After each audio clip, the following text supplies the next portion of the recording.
कांग्रेस को छोड़कर उनके जो सीनियर लीडर हैं वो इधर उधर की पार्टियों में जा रहे हैं या तो अपनी खुद की पार्टी बना रहे हैं। लेकिन इतना तो दिखाई दे रहा है कि अब कांग्रेस के अंदर जिन भी नेताओं में थोड़ा स्वाभिमान है, जिन भी नेताओं के पास थोड़ी अपनी बुद्धि है और जो कर्म में विश्वास करते हैं, यानी कामचोर नहीं है, मेहनती हैं, जमीन पर उतरकर लोगों की समस्याओं को समझते हैं, वैसे नेता अब कांग्रेस में तो टिकेंगे नहीं।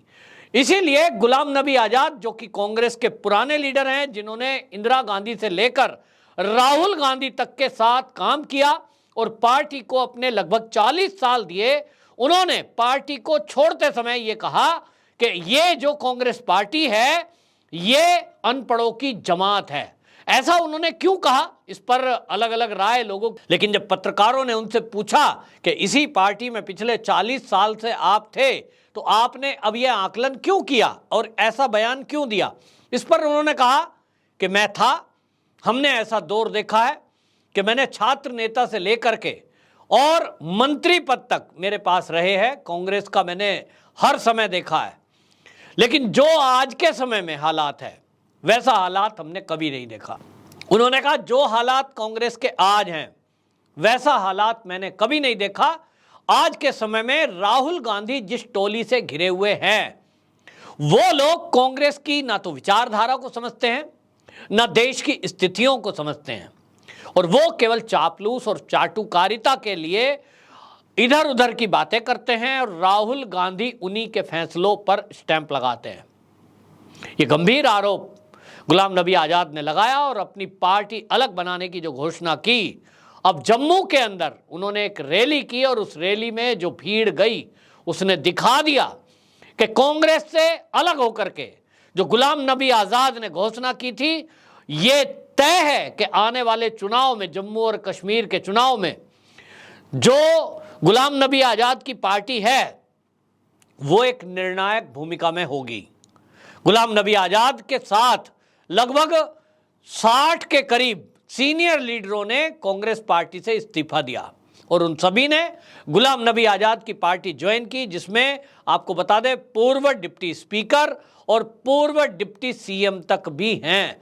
ऐसे सीनियर लीडरों ने सबने ये कहा कि कांग्रेस 65 साल लगभग केंद्र में रही लेकिन जम्मू और कश्मीर की समस्याओं की तरफ उन्होंने ध्यान नहीं दिया।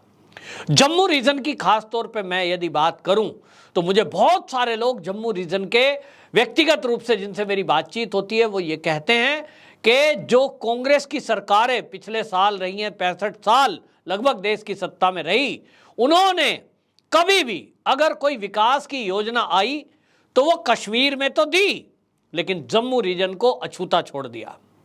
जम्मू रीजन में कोई विकास नहीं हुआ, जम्मू रीजन में कोई इंडस्ट्री नहीं लगी, जम्मू रीजन में कोई हॉस्पिटल नहीं बनाए गए अच्छे, कोई यूनिवर्सिटियां नहीं बनाई गई। क्यों किया गया कांग्रेस के द्वारा?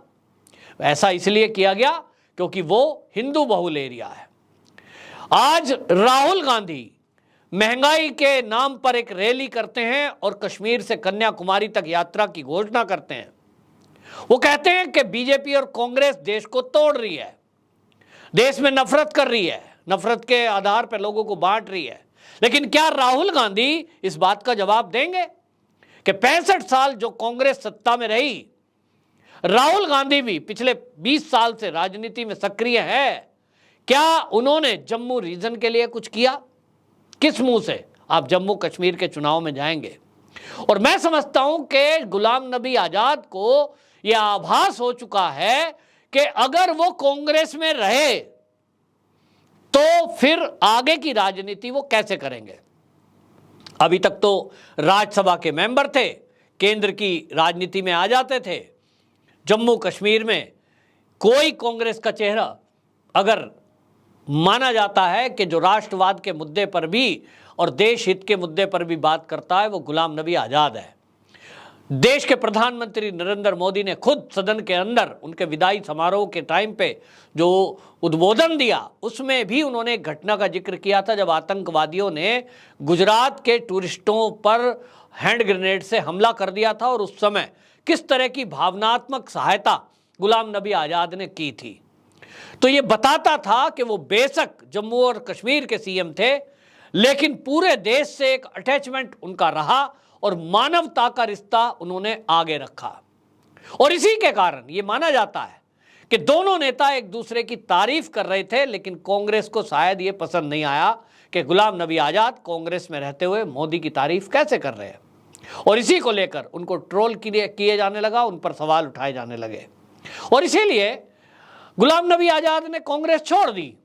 लेकिन आज जो रैली हुई और रैली में जो भीड़ उमड़ी, जो उनको सपोर्ट मिला, जनता का जो कहना था, वहां जो लोग आए थे उनका कहना था कि जम्मू कश्मीर का अभी तक जो लीडरशिप है, उस लीडरशिप में अभी तक हमको दो नाम आगे दिखाई देते थे, महबूबा मुफ्ती और फारूक अब्दुल्ला या उमर अब्दुल्ला।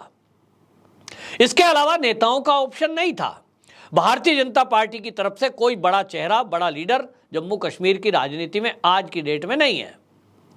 वहां अगर देखते हैं तो भारतीय जनता पार्टी के केवल जम्मू रीजन में कुछ कार्यकर्ता एक्टिव है, कश्मीर में तो 0% है। और इसीलिए जो जम्मू और कश्मीर दोनों जगह लोकप्रिय हो, ऐसा एक लीडर भारतीय जनता पार्टी को भी चाहिए और कांग्रेस को भी चाहिए। तो कांग्रेस की तरफ से यह माना जा सकता है कि कांग्रेस को छोड़कर गुलाम नबी आजाद जो आए हैं, हालांकि अभी उन्होंने अपनी पार्टी के नाम की और झंडे की घोषणा नहीं करी है, लेकिन वो ए से जेड तक जो भी नाम देंगे, जैसा भी अपना झंडा रखेंगे, ये बात जम्मू की रैली में तय हो चुकी है, जिसमें गुलाम नबी आजाद ने ये रैली की थी कि मैं अपनी पार्टी अलग बना रहा हूं, और घोषणा की थी। मंच पर जो पुराने कांग्रेसी लीडर दिखाई दिए, उससे एक बात बिल्कुल साफ है कि जम्मू और कश्मीर दोनों रीजन में कांग्रेस का तो अब सुपड़ा साफ है। कांग्रेस का नाम लेवा जम्मू और कश्मीर में कोई बचेगा नहीं। ये बात अलग है कि चापलूस और चाटुकार टाइप के लोग, थोड़े बहुत लोग जिनको थोड़ा बहुत मान सम्मान चाहिए, नए नवेले कुछ लोग हैं, वो जरूर पार्टी में पदाधिकारी बने हैं, लेकिन उनका कोई जम्मू कश्मीर में आधार नहीं है। और अब ये जो जनाधार है, जो कांग्रेस की वोट है, और जो नेशनल कॉन्फ्रेंस और पीडीपी से भी त्रस्त हुए, जिन्होंने ये देखा कि दोनों सरकार अदल बदल करके बनती रही, लेकिन कश्मीर में उन्होंने कुछ किया नहीं सिवाय भ्रष्टाचार के। तो ऐसे में जम्मू रीजन के लोगों के लिए तो ये था कि नेशनल कॉन्फ्रेंस हो या पीडीपी हो, दोनों ही पार्टियां उनके लिए तो कोई काम की है नहीं, क्योंकि दोनों में से दोनों में कोई ना कोई मुख्यमंत्री बनता रहा। लेकिन जब जब मुख्यमंत्री वो बने, चाहे वो नेशनल कॉन्फ्रेंस हो चाहे वो पीडीपी हो, उन दोनों के मुख्यमंत्रियों ने, उन दोनों की सरकारों ने जम्मू रीजन की तरफ ध्यान नहीं दिया। उनको उपेक्षा की गई, उनकी उपेक्षा का शिकार हुए वो, और एक षड्यंत्र के तहत वहां की डेमोग्राफी चेंज करने का षड्यंत्र किया गया। और इसलिए जम्मू रीजन के लोगों को अपना एक लीडर चाहिए जो उनके बारे में सोचे। तो गुलाम नबी आजाद को यह माना जा रहा है कि वो ऐसा चेहरा बन सकते हैं कि वो पीडीपी और नेशनल कॉन्फ्रेंस दोनों का सब्स्टिट्यूट बन सकते हैं। कश्मीर के अंदर उनकी लोकप्रियता है, और अभी आने वाले दिनों में ये माना जा रहा है कि जो लोग दोनों पार्टियों से ऊब चुके हैं कश्मीर के, वहां अच्छा खासा प्रदर्शन गुलाम नबी आजाद की पार्टी कश्मीर रीजन में करेगी। जहां तक जम्मू रीजन की बात करें तो जम्मू रीजन में अभी तक तो माहौल ये है कि भारतीय जनता पार्टी से भी बहुत ज़्यादा खुश वहां के लोग नहीं हैं, क्योंकि उनका कहना यह है कि पिछले 8 साल में मोदी सरकार जो केंद्र में बनी हुई है, हालांकि राष्ट्रवादी सरकार है, धारा 370 हटाना बहुत बड़ा काम है, वो मोदी ने किया है। लेकिन जम्मू रीजन में जिस तरह के विकास के काम करने थे, अभी तक वो काम नहीं हुए हैं। अगर अगले आने वाले चुनाव में कुछ घोषणाएं, कुछ परियोजनाएं मोदी जी वहां लागू करते हैं, युवकों को कुछ नौकरी मिलती है, तो हो सकता है कुछ माहौल भारतीय जनता पार्टी की तरफ बने। लेकिन आज के समय में जो मेरा आकलन है कि जम्मू रीजन में भारतीय जनता पार्टी के लिए भी बहुत बड़ा जनमत या बहुत बड़ा वोट बैंक अभी भी तैयार नहीं है। हालांकि लोगों के पास कोई ऑप्शन नहीं है कि वो भारतीय जनता पार्टी के अलावा नेशनल कॉन्फ्रेंस या पीडीपी को तो कम से कम वोट नहीं करेंगे। तो भारतीय जनता पार्टी को इस पर चिंतन करना है। लेकिन गुलाम नबी आज़ाद की इस रैली ने इतना तो तय कर दिया कि राष्ट्रवादी लोगों की एक नई टीम कश्मीर में फिर से एक हुंकार भरने के लिए तैयार है और कांग्रेस का दोनों रीजन में सुपड़ा साफ होना है।